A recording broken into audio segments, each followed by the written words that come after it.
Coming up, we look at some spooky ghost pictures from my monthly column Phantoms on Film in Fate and Fortune magazine. You can also see more images in my book Phantoms on Film, now available on Amazon. Are these real ghosts? Let's find out. Our first picture today we're calling Creeps in Kent, and this is what the sender said. Here's a photo of a cemetery in Pluckley, Kent's most haunted village. My boyfriend and I went there to try and capture pictures of ghosts, and it looks like we've come up trumps with these spooky orbs.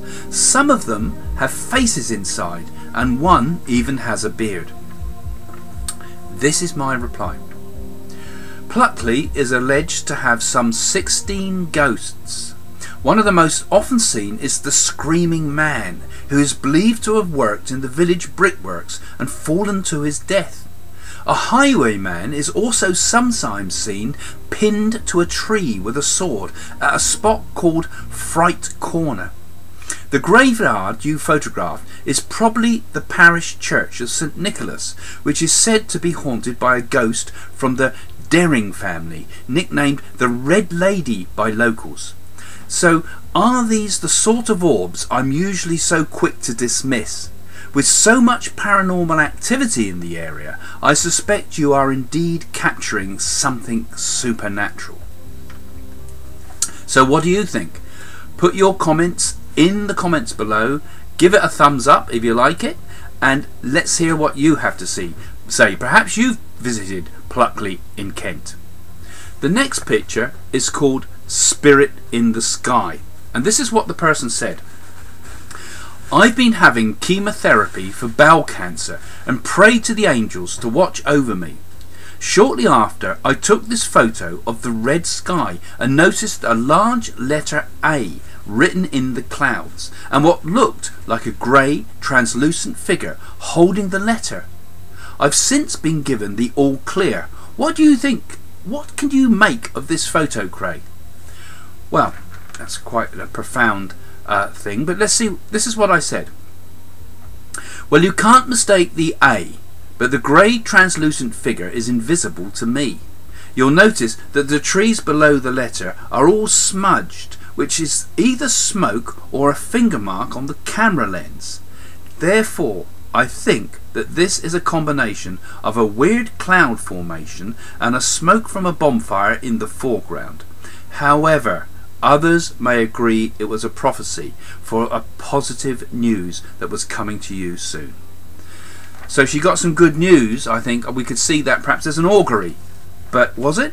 What do you think? Maybe you've had an unusual experience where you've seen something that has foretold good or bad fortune in your life. Okay, the next one is called Phantom Passenger, and this is what the person wrote. We were coming home from a night out when my boyfriend decided he wanted to take a photo of him standing on his mum's car. When we looked at the picture the next day, we noticed what looks like someone in the back seat of the car, complete with a seatbelt on. Yet the car was completely empty. What do you think, Craig? Well, this is my verdict on this one.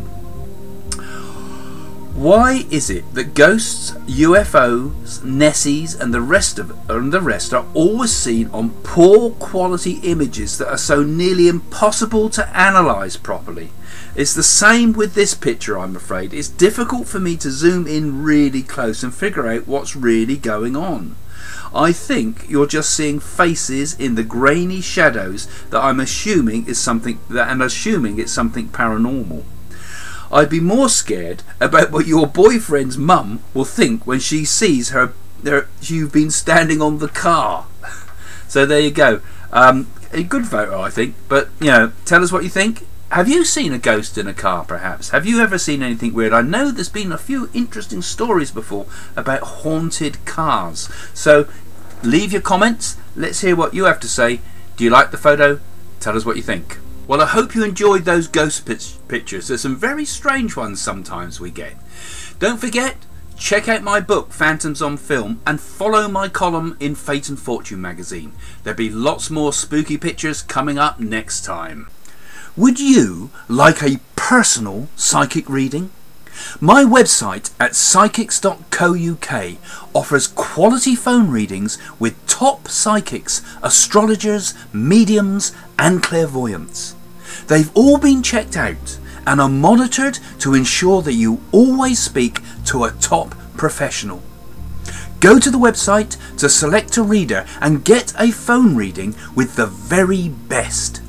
Call these numbers now to book an inspired and uplifting reading. Quality is always remembered.